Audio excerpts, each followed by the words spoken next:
Ladies and gentlemen, so in today's video, I put together a banger of a presentation. It's going to be a longer one today. I am pretty much going to break down how to get high-paying clients as an online coach using Skool, okay? So these are high-ticket packages, coaching packages, how to put together this offer, but most importantly, how to actually get clients. Because maybe you've been posting a little bit, maybe you've been, doing all this stuff, posting on TikTok, posting on Instagram, maybe sending some cold DMs. I don't really know what you're doing, but maybe you're following this process and you're not really getting that many results. Maybe you've signed a few clients, or maybe you haven't, or you're still in the research phase, whatever it is.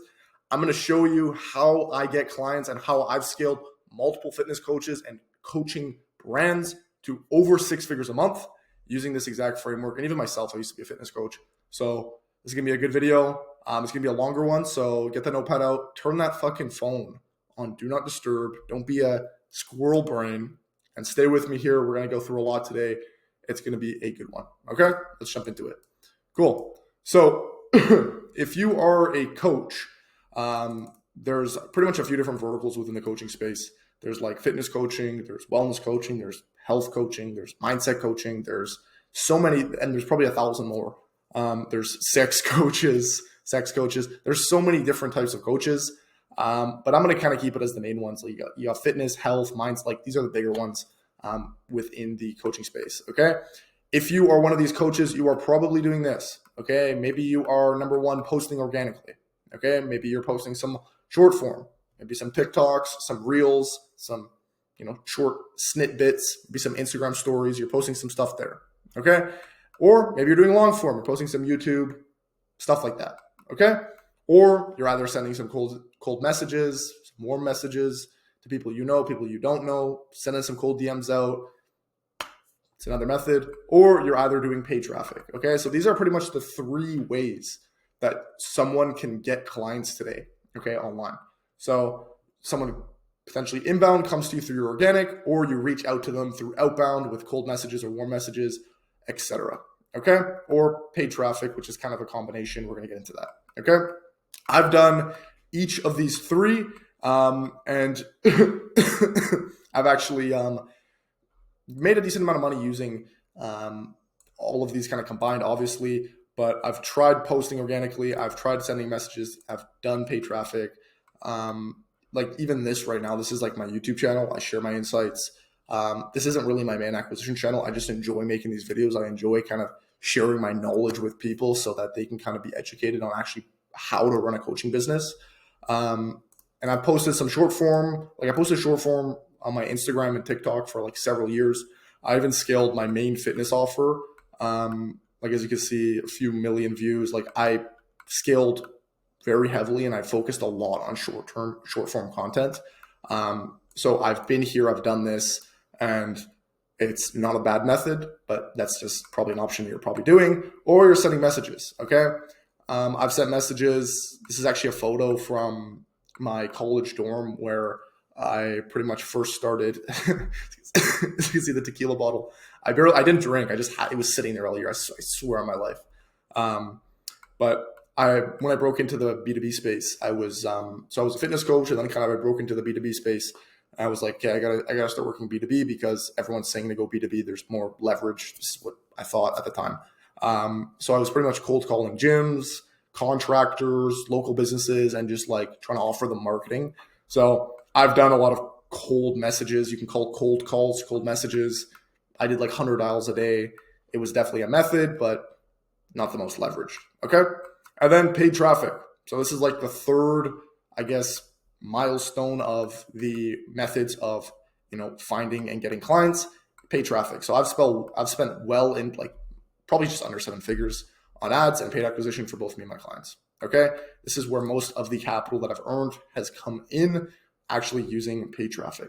Okay. So after testing several different acquisition systems, I've tested, this, I tried to scale this. I literally, with this, I spent like, I did a post every day for like a year and a bit, and I made 0 money from it, like $0. And I just kept doing it because I was like, oh, one day it will pay out, discipline. But I just saw no output.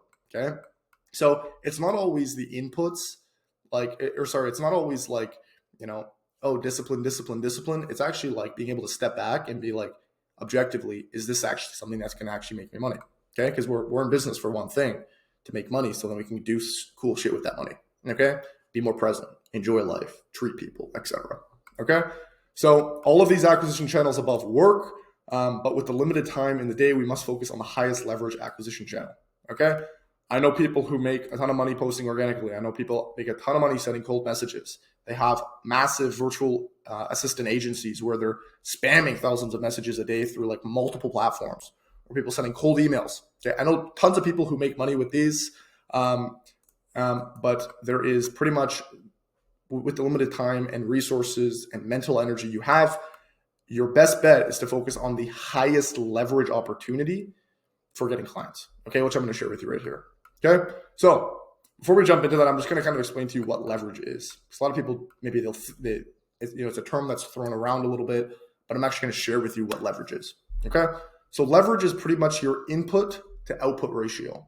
Okay, so for example, leverage is something that's very commonly talked about in the physics world, but it's maybe kind of thrown around a little bit in business. It means the exact same thing. Okay, so pretty much imagine a fulcrum, for example. We have our effort that we put down, a force that we apply, and then a load that the other end kind of counteracts with that force. Okay, and pretty much with a simple shift in that fulcrum, we are able to maximize our input to output ratio. Okay, so with a simple shift in the location of the lever, we can 100, I don't even know the exact 100,000x our outputs.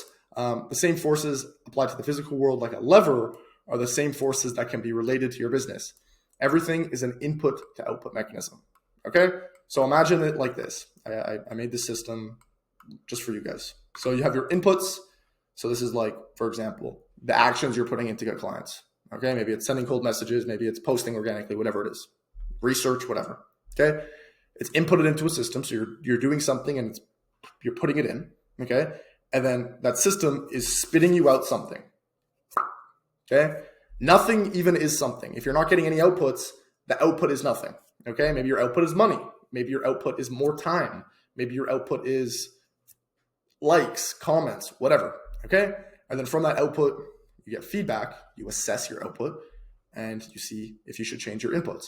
Okay, and what a lot of people are doing is their input to output ratio is not leveraged at all. Okay, they're putting in a bunch of effort, and their load that they're lifting is not, like, they don't have a lot of force coming out the other end. Okay, and this is a sad thing, because like I said above, you can focus on several different opportunities. You can focus on cold messages. You can focus on so many different things. Okay, but your goal is to find the highest leverage activity and go all in on that one activity. Okay, and a lot of people are just trying a bunch of different low leverage activities, and they're not getting any results, and they don't really keep to mind that their input to output ratio is something that matters. Okay, so I'm going to draw you guys two examples, two cases right here. So this is a weak ratio. Okay, you put in a bunch of force. So this purple is the force you push down. So your input. So this is your input, an action, something you're doing. Okay, and this is the output. It's smaller. Okay, because the fulcrum.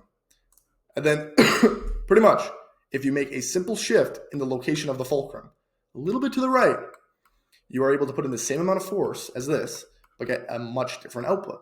Okay, so same with this. If you put in an input, you can put it into a different system to get a massive output, or change the input to get a massive output. Okay, leverage is what matters. Leverage is the key to actually making a ton of money. Okay, so with the limited time in the day, you need to focus on the highest leverage forms of acquisition. Okay, this is why I'm going to share with you the actual strategy, the highest leverage strategy, using Skool and using a combination of other things. But I want you guys to understand this, because, you know, at the end of the day, you do not want to be working 12 to 16 hours a day, right? I've been there. It's fun and fulfilling short term if your back is against the wall. Oh, I need cash. And then you hit the bag and it feels good. Yeah. But long term, you want presence, and you want to have a social life and talk to females. You don't want to just be sitting inside sending a bunch of cold messages for 7 hours a day just to make 5K a month. Okay. Because at the end of the day, you can't get rich working hard, period. Okay, Naval Ravikant said this. If you don't know who Naval Ravikant is, he's like I think he was one of the early investors in Facebook. He's startup guy. He's all over Twitter. Very interesting guy. Very interesting insights. But working hard and maximizing your input is not what matters. It's what actually matters is the other end. Okay, cool. So that's a little bit about leverage. So now that you know about leverage, you have a good understanding of like, okay, maybe sending a bunch of cold messages isn't the best method. Maybe, working hard and grinding my way up the mountain to get a bunch of clients isn't the best thing, or not get a bunch of clients isn't the best thing. Okay. So now I'm going to share with you kind of the acquisition strategy that I've employed so that you can actually make a ton of money.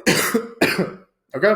So pretty much, what I see a lot of people do in the fitness space or in the coaching space in general is follows pretty much this analogy. So imagine you want to start a taxi company. Okay. You go out, you look at all the taxis in the area. Okay. You see Bob's taxi company. You see Jerry's taxi company. You see Amy's taxi company. And all of their taxi cabs are yellow. So what you choose to do is you start a taxi company, but you just simply make your taxis more yellow. Okay? That's your competitive advantage. And that's what people are doing. Okay? That's what they think when it comes to leverage. Oh, people are sending 100 messages a day. I'm going to send 200. Or, people are, posting on Instagram and trying to scale their audience because your audience equals money. That's incorrect. Okay?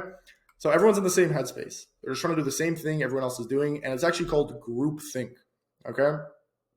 There's this video that went viral on YouTube not too long, or actually it was like 10, 12 years ago. And pretty much what happened in the video is there was this guy in the middle of a park who just starts dancing like crazy. He looks like he's on cocaine. He's like dancing, whatever, by himself for a long time. And then one other person comes in, and then another person comes in. And then before you know it, there's 200 people dancing like crazy. Okay? So the same thing happens with this. It's called the groupthink. It's called the groupthink process. And pretty much what happens is you pretty much try to mirror the biggest people in the space when that's not actually potentially the best way to do it. Okay? Like everyone says, grow a massive audience, and that will directly result in you making more money, which is wrong. I knew this fitness coach once. Her name was Veronica. I got on a call with her, and I remember her being like, she was like crying. She was like super sad, like very sad. Okay? I was like, Veronica, what's wrong? Are you okay? And she's like, I'm grinding my ass off. I'm not seeing any results. And then I followed up with a simple question of like, what are you spending your time on? Like, what do your inputs look like? Okay? And, she pretty much told me that she was, spending over 24 hours a week simply on posting. She had 25,000 followers on Instagram, and she was stuck at only $6,000 per month for the past 2 years. Okay? So imagine spending 24 hours on acquisition a week and only making $6K a month. Okay? Should she just double down and go 50 hours a week? No. Because how would it be possible for her to hit 100K a month? How would that be possible? It's impossible. She would maybe have to spend, like, if this were like an input to output ratio, what is she spending? 200 hours a week? Like, it's not happening. Okay. So everyone is talking about, amass an audience, this groupthink process of I'm gonna do the same thing everyone else is doing. I just got to get into the space. It's completely wrong. Okay. If you want different results, you have to do different actions. Okay. So what if I told you you can have a guaranteed method of reaching an exact amount of eyeballs all the time? Okay. You can have these eyeballs be the most likely to purchase your solution, your mechanism, your desire. If you're a fitness coach selling weight loss, if you're a mindset coach selling mindset, if you're, a fitness coach selling building muscle, whatever it is. Okay. You can have these two things checked off. Okay. Welcome to my favorite acquisition channel, paid acquisition with Skool. So I've been experimenting this past 6 months. I've been experimenting with a combination of kind of pretty much paid ads. So cold traffic, paid ads, and Skool to get high ticket coaching clients. Okay. If you want to kind of look at some of my other results from like my clients that have been doing this, I have some in my YouTube, very interesting stuff. Okay. I honestly think that this is going to be probably the main acquisition channel for coaches and service providers over the next 2 years. So if you're able to get in now and solidify this now, you are sitting on a gold rush. Okay, cool. So pretty much paid ads, how paid ads work. is this. This is my favorite analogy. So you're going to put $1. Let's say you're spending $1 into paid ads. I know a lot of people, they have bad conceptions about paid ads. Oh, I don't want to be that spammy guy posting ads online. Da da da da da da da. And it's like, okay, do you want money? Yes or no? No? Okay. Yeah, no worries. You don't want money? Awesome. Gotcha. Right? So paid ads is like this. You put $1 in to a vending machine, and the vending machine spits back out $10. Okay? And then you take this $10 and you put it back into the vending machine. Okay? And then what does that spit out? $100. And then you put $100 back into the vending machine. It spits out $1,000. And it's this cyclical process with paid ads where your input to output ratio is very closely tied. You're able to see that. It's called your return on ad spend. Okay? It's pretty much just your return on investment. Okay? So that's my simplest explanation of paid ads, on how they work, on how the mechanism works with paid ads. I'm going to share with you obviously how Skool works, but I want to give you some insights into actually why paid ads. Why is paid ads leveraged, Ashton? Why don't I just keep sending cold DMs, or why don't I post organically? Because once I amass 1,000 million subscribers, then I'm going to be making as much as Mr. Beast. Okay, sure, do that. Build that for 10 years. But if you want money and you want to push an offer, this is probably the best way. Okay? So pretty much, if you look at Meta, so there's different ad platforms, for example. There's Facebook ads, there's TikTok ads, there's LinkedIn ads, there's Twitter ads. There's different platforms that are owned by different people. Meta owns Facebook and Instagram. Okay, they own two, pretty much, I think. They have like other apps and shit, but the main are Instagram and Facebook. Okay? If you look at Meta online, Meta's market cap. So market cap is pretty much how much the company is worth. They're worth $1.26 trillion. Okay? 1.26. It's a lot of money. Okay? That's like more than the GDP of like several countries. Okay? So what is this though? You may look at this ad platform. What is this? 1.26 trillion. How, like, what is that money? Like, you look at, for example, if I pull up like a gold company, for example, $1.2 trillion gold company, you know that they have $1.2 trillion in assets. Maybe they own some gold, maybe, MRR, monthly recurring revenue, right? Stuff like that. With this, what is that 1.26 trillion? Have you ever thought of that? Why is that company worth 1.26 trillion? Okay. So what does Meta sell? When you go on and create an Instagram account or a Facebook account, they have a clear and specific objective. You probably know this. Okay. They're collecting data. So you go on Instagram, you scroll, you maybe watch some videos, and then before you know it, the feed of the Instagram is addictive. It's customized for you to stay on that platform, okay? They collect data pretty much about what you like, how you like it, what you don't like, when you like it. Your feed changes hour to hour every single day. Your feed is different. Hear me out. Your feed is different in the mornings versus in the evenings. Yeah, your feed changes hour by hour every day based on the data they've collected about you. Okay? So like, have you ever gone on someone else's Instagram and been like, how do you like this? Like, I go on my mom's Instagram and it's like a bunch of, stuff. And I'm like, this is boring. Okay? Like, imagine, for example, going to a restaurant and rather than them showing you the menu and you can choose what you want to be served. Hey, I'll look at the menu. Oh, you know what? I'll have the burger. No. They just bring you at the restaurant exactly what you're feeling in that exact moment. They just know exactly, oh, he wants this exactly. This specific combination of whatever. They know exactly. It's the same, that restaurant analogy, it's the same thing with this. So imagine a business model like this. Okay? And Meta, how many people are on Meta? Between Facebook and Instagram, 3.98 billion. So let's say 4 billion. Right? 4 billion people. That's like half of Earth. Okay? So what does that mean? That means they have the data of over 3.9 billion people. Okay? That means they're always doing updates to make the algorithm more accurate and overall better at figuring out what interests you and what you are most likely to click on. Okay?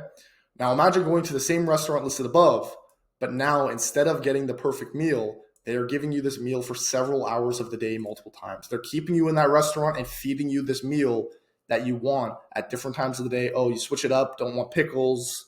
They just know everything about you, okay?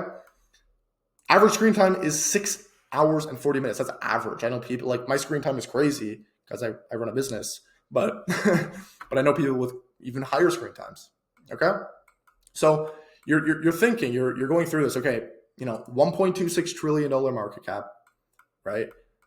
We got 3.98 billion people using the platform with an average screen time of 6 hours and 40 minutes. Most people are spending time on Instagram, Facebook, all this bullshit, okay? So what is this, okay?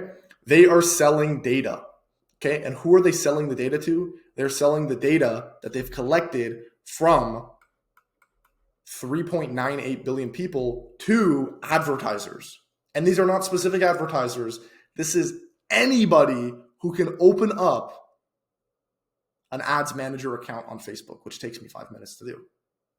Okay? Anybody with a little bit of money. And the buying, like, it's like, I think the lowest amount you could spend daily on Facebook is like $2. Okay? With $2 a day, you can access 3.98 billion people's data and pitch them. Like, that's crazy. Okay? Like, for example, when you do cold DMs, okay, you got to go and find the people to, you go and find the people to send the cold DMs to. You got to go find, oh my God, is this guy? No, I'm not going to send a cold DM to this guy. I'm going to send a cold DM to this guy. You just go through, you find everyone, okay? And then you put together the message, okay?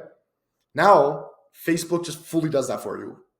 Most likely to purchase your solution based on the amount of data, based on $1.26 trillion of data. You know how much data this is? This is not assets. The asset is data. That's the point I'm trying to get to. Okay? So, even if you look at the cafe industry, for example, most cafes will actually try to make the cafe as welcoming as possible and have it be a place to stay for multiple hours.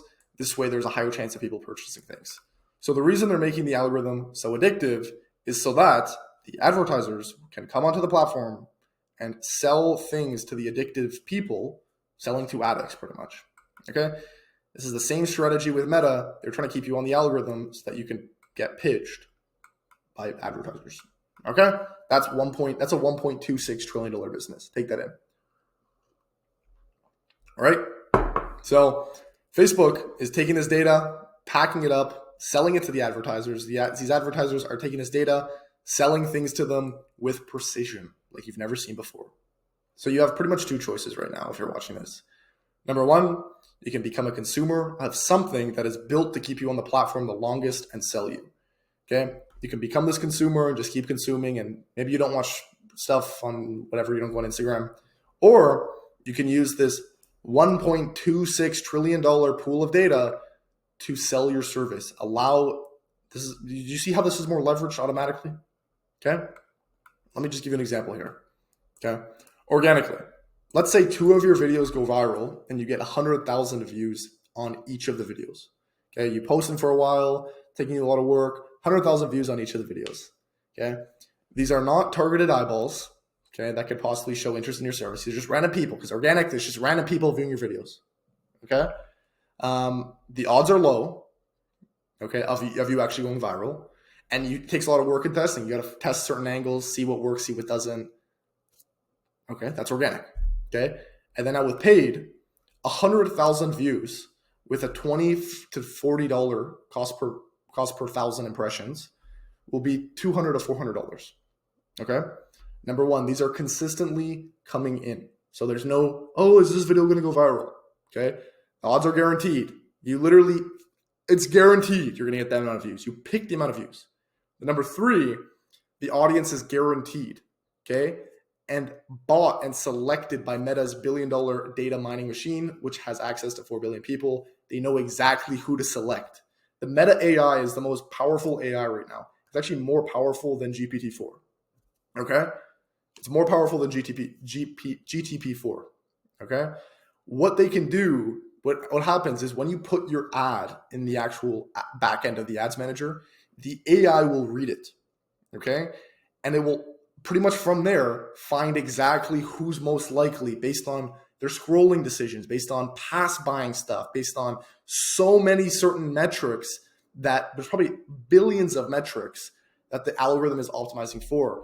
And the funny thing is, the scary thing is the improvement of Meta's ad machine is exponential. Okay? So 4 billion people, it's exponential. Okay? The rate of improvement is exponential because more people are just going to be spending more time on the algorithm. The screen time is just going to go up, and they're just knowing more and more about everyone. So why not capitalize on selling things using this? You see how this is leveraged? Awesome. Okay. I'm hoping this is making sense. Okay. And then this is the real kicker. So ads are leveraged. Maybe you've run ads before, you haven't gotten success, whatever. Maybe you have, or maybe you haven't, whatever. This is the real kicker. This is the anchor, because a lot of people have ran ads before. Okay. A lot of people have used ads and gotten success with ads, or maybe haven't. Okay. Maybe they're bad at ads, whatever. This is the kicker. This is the anchor. If you're able to integrate Skool, this is how you're going to be able to take off. Okay. So what I've been doing recently is integrating Skool as the front end portion of the actual ad. Okay. So I'm going to share with you this. This is actually from a video I made regarding Skool. I'm going to share with you this. Okay.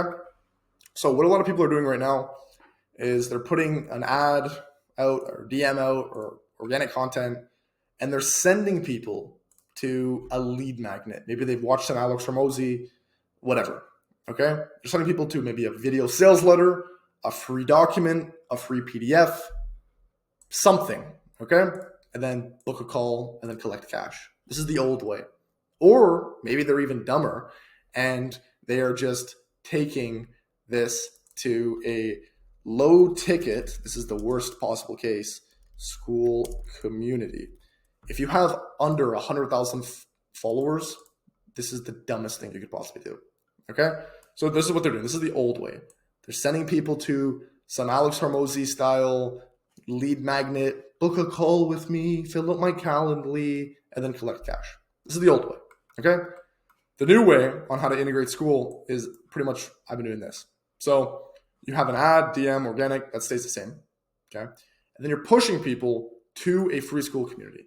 So this is what we're talking about. You have your ad, make these smaller, and you're pushing people from your ad. So these targeted people to a free Skool community, totally for free. There's going to be a ton of value in this free Skool community. You're not asking for a dime from them. They're going to come in. They're going to see how it is. Okay. Oh my God, this is so amazing. I'm going to learn how to do all this. Emotions spiked. Okay. Then from there, you're going to appointment set them and book a call. Same process. You're not going to DM. No. Book a call and then collect cash. But this, framed as a lead magnet, is the most effective way to sell right now. Okay. A combination of ad to a free Skool community, knowing how to actually take people from here and appointment set them, and then actually how to close people. If you can master these very simple things, which is appointment setting, okay, and then closing, and then make your free Skool community good, and then make your ads disgusting, okay? This is like, obviously there's so many other things to it, like your niche, your transformation, your pricing, all this sort of stuff on the back end, your mechanism, how you're actually advertising it, how many audiences you're testing, all this sort of stuff that is pretty complex. But if you're able to go through this process, then you are able to smash. Okay. So I honestly think right now a combination of ads with a free Skool community is going to crush. Okay. The reason that this is going to crush and the reason why a free Skool community is actually 10 times better than a VSL or a free document or whatever is because the law of reciprocity. There's just so much value you're getting with the free Skool community. If you have actually value in there and it's actually good, then people are going to be like, oh my God, like subconsciously, they're going to want to reciprocate actions back to you. Okay. Take your money. Take my money. Take my money. Boom. Okay.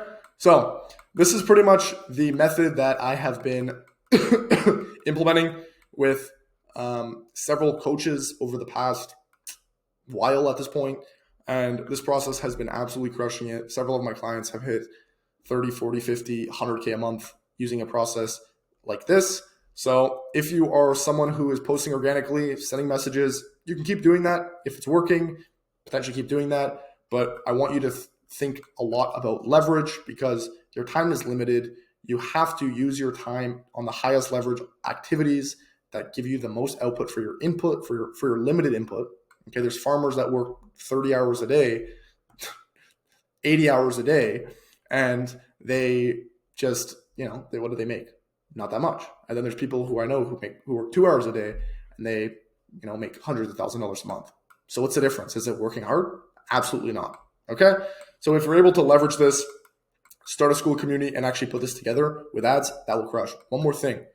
If this process has several other moving parts, this is just a warning. Okay. This is a major warning, because this video is kind of surface level in the grand scheme of things. There's many other things that come into play here. This is only the acquisition channel side of things. Okay. There are also factors such as your niche. Okay. Maybe a sub niche, maybe a vertical within that niche, a transformation. So what is the transformation you're promising to that niche?